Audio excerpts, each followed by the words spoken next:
All right, good afternoon, and thank you for coming here today, and thank you for all that are following us online. I'm Major Ed O'Carroll. I'm the Bureau Chief of Major Crimes, Cyber, and Forensics, the Fairfax County, Virginia Police Department. I want to extend, at first here, a personal thank you to the lead detective, Detective Smith. Thank you for your hard work.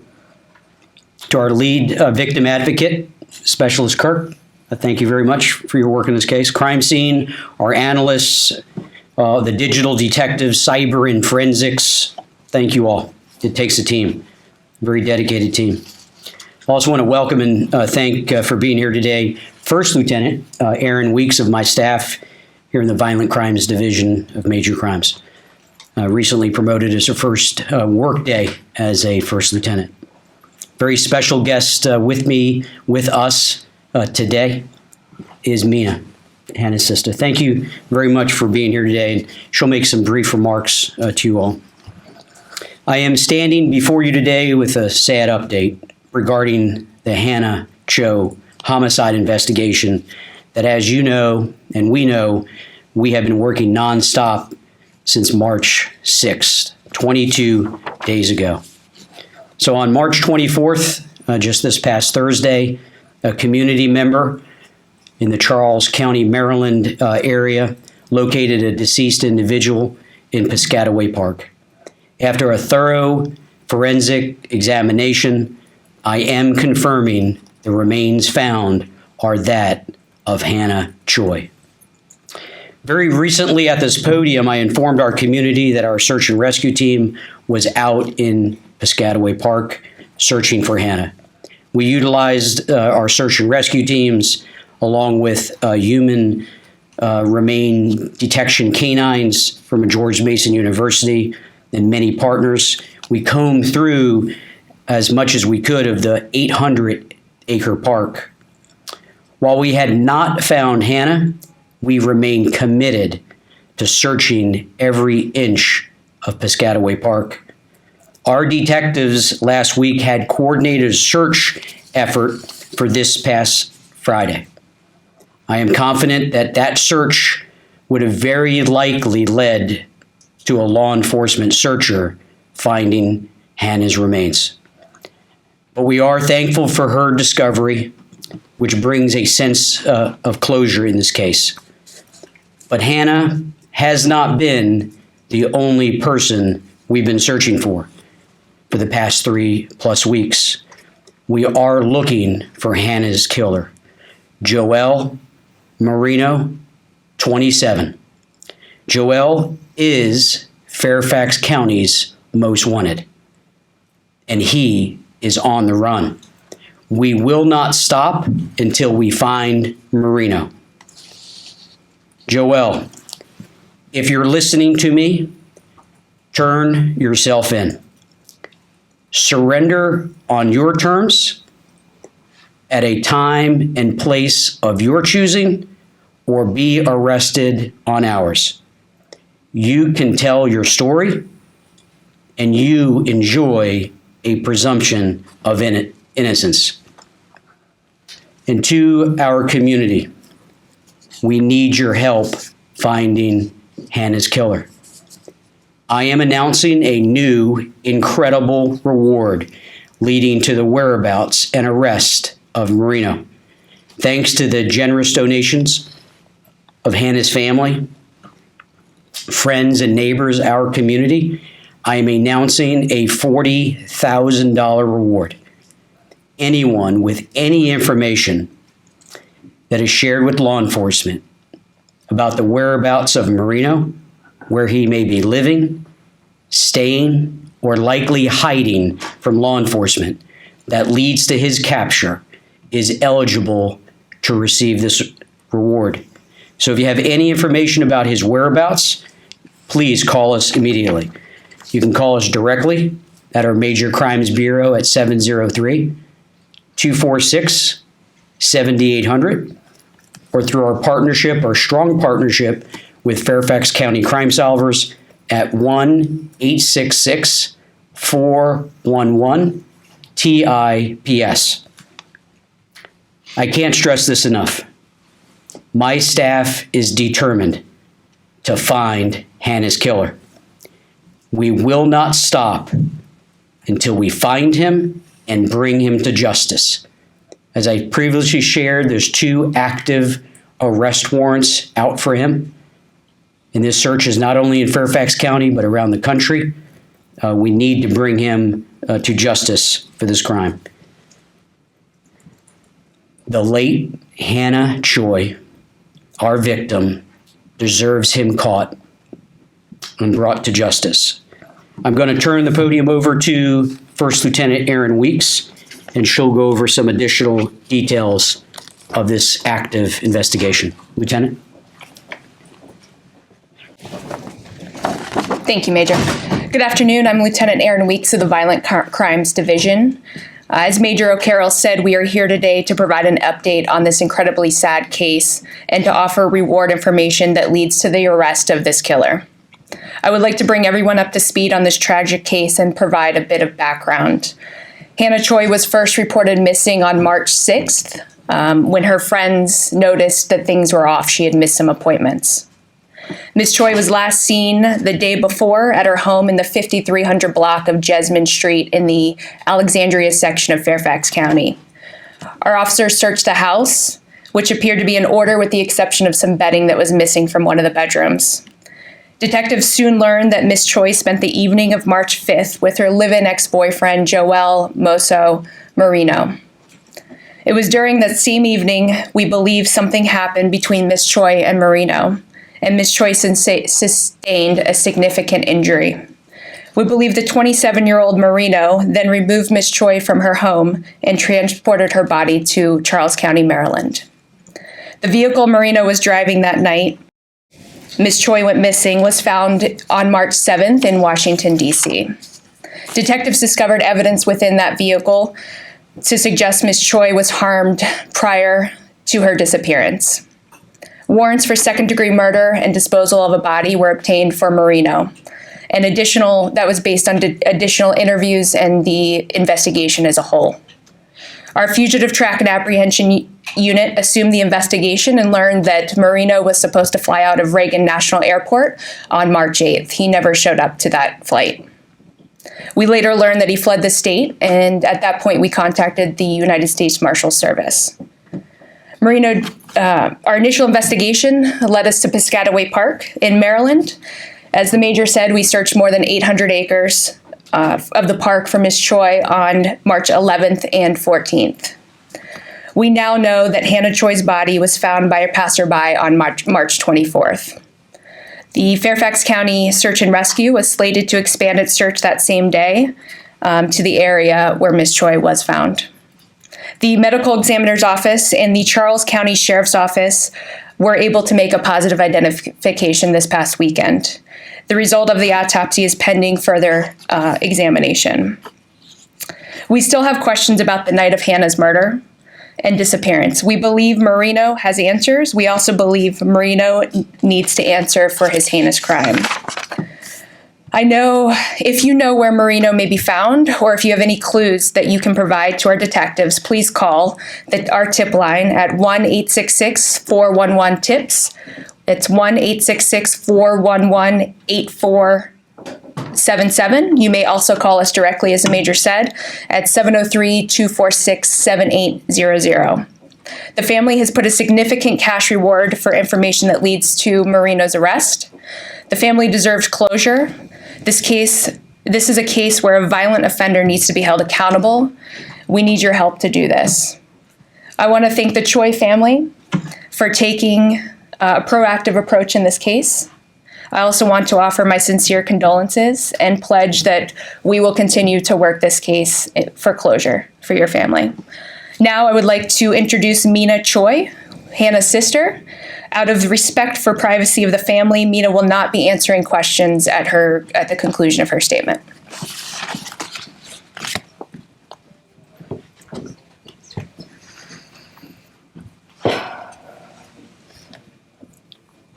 Okay, take your time.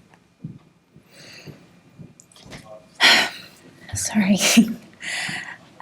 Afternoon, everyone. As you all know, my name is Mina Choi. I am Hannah Choi's little sister. and I am here to speak on behalf of our family. First of all, just want to thank everyone here in our community who has, shown incredible love and support over the past couple weeks as we are going through this tragedy.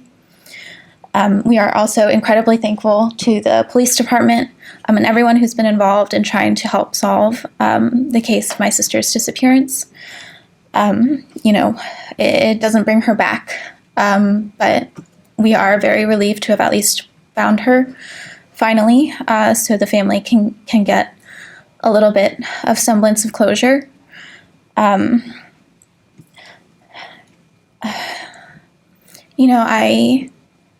always knew my sister was a social butterfly. She had so many friends and connections, and really the past couple weeks have really shown us, particularly, how much of an impact she had on the people's lives around her.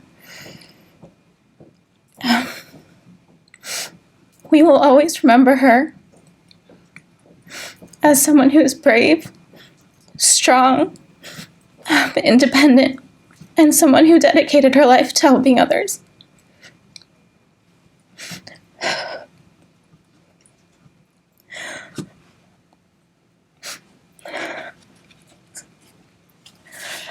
Hannah's been taken away from us and from everyone who loves her.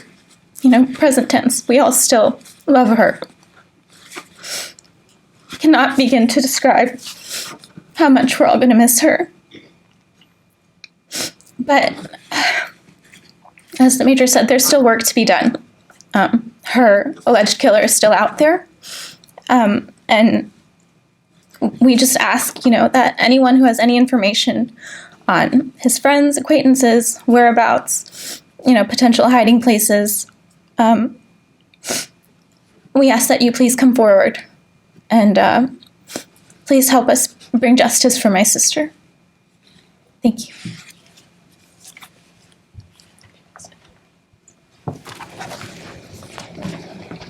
Thank you, Mina. And again, in closing, on behalf of Chief Davis, the entire Fairfax County Police Department, our deepest condolences.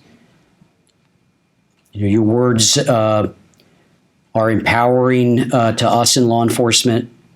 We hope they're empowering to the community.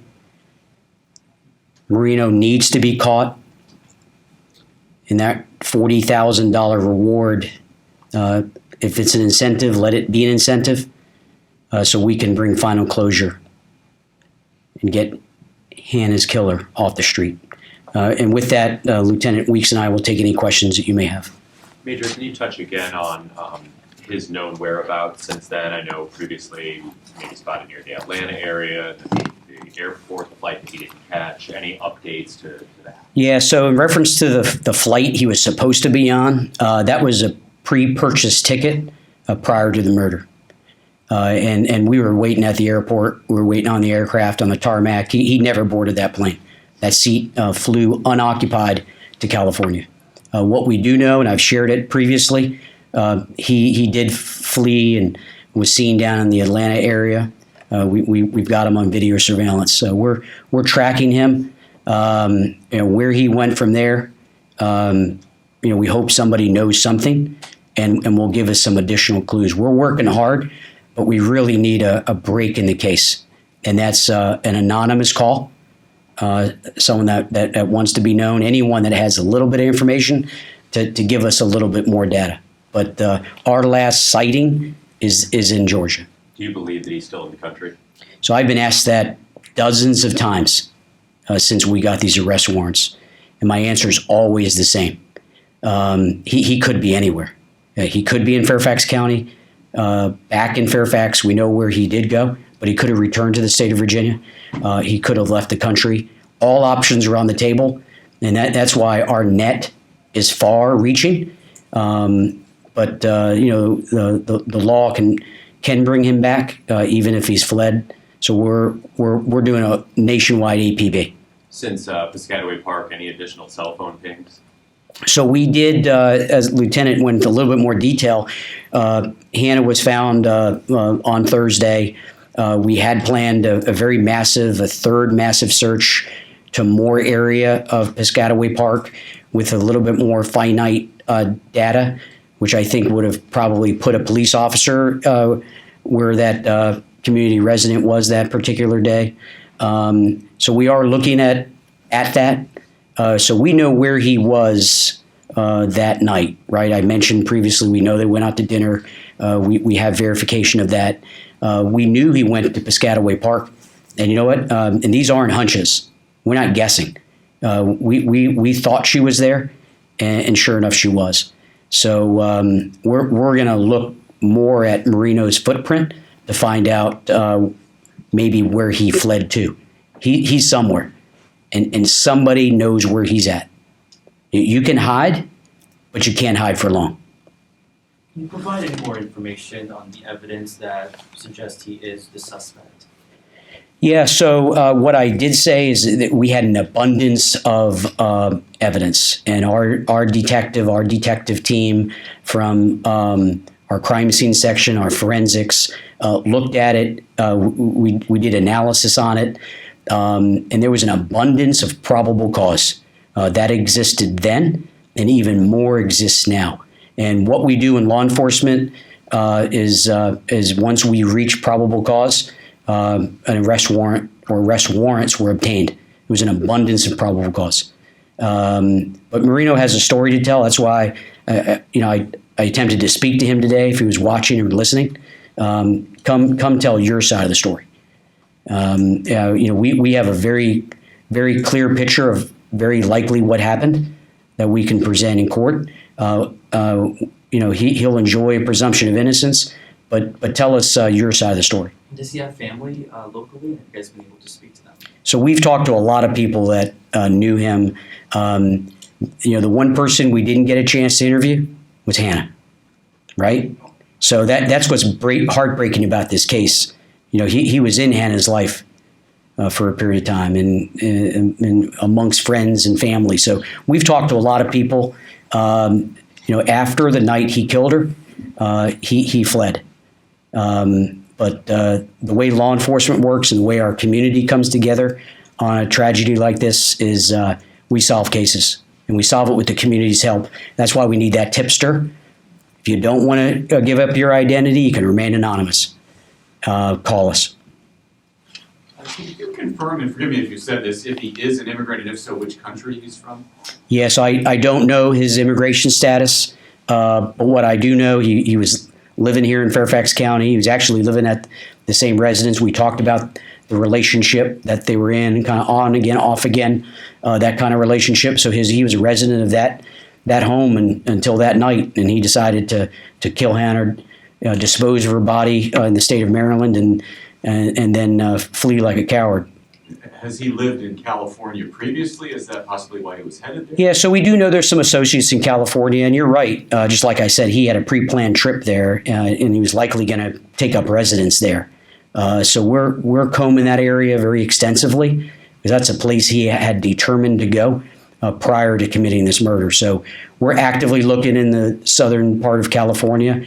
But if you pin these on the map, Virginia, California, and Atlanta, where we know, that's probably the highest probability of where he might be. Why is there any investigation into why he chose this park in Prince George's County, down in southern Maryland, sort of? It's not really close to where he was. Does that suggest that maybe there were other accomplices or somebody that might have helped him or knew of that area? Yeah, that's a great question. So having been to Piscataway Park, I was with our search and rescue team. I thanked them for what they did last week. It is a remote area, large park. And as I said before, if you go to the shoreline, when you look across the Potomac, you see Mount Vernon. So it's directly across from Fairfax County, but you get there by driving over the Woodrow Wilson coming down 210, and it's a trip. So he went there purposefully to dispose of Hannah's remains, I believe. Now, the evidence that we uncovered Thursday tells us that that's exactly what happened. To the finer points, when we're sitting across the table from Marino, he'll have a chance to tell us a little bit more detail. Is there an early indication of how she died? Yeah, I'm not going to disclose any intimate details of what's come out or what will be kind of coming out as that autopsy was done, cause and manner, or waiting for some official rulings by the medical examiner in Maryland. Are there family ties to these 3 locations, Southern California, Atlanta, and Virginia? No. Can you share any more details about the motive? I know you said they potentially got into an argument. Yeah, so Sierra, that's a great question. There's some things, as I think the lieutenant said it well, we'll probably always have some questions about this case, until we get a chance to talk to Marino. He tells his side of the story, because I tell you, what we have now is an abundance of data and details that tells a sad situation had unfolded, and that body was transported, and Hannah was laid to rest in Piscataway Park. So we're still waiting for some more information to come in to get those finer points. 2 more questions, guys. Might not be 2 more, Howard. That might be it. Thank you for coming. And in closing, our deepest condolences. These cases are tough, especially for the family and friends and loved ones. So thank you for sharing your very powerful, your words. And again, our condolences on the murder of your sister. Thank you.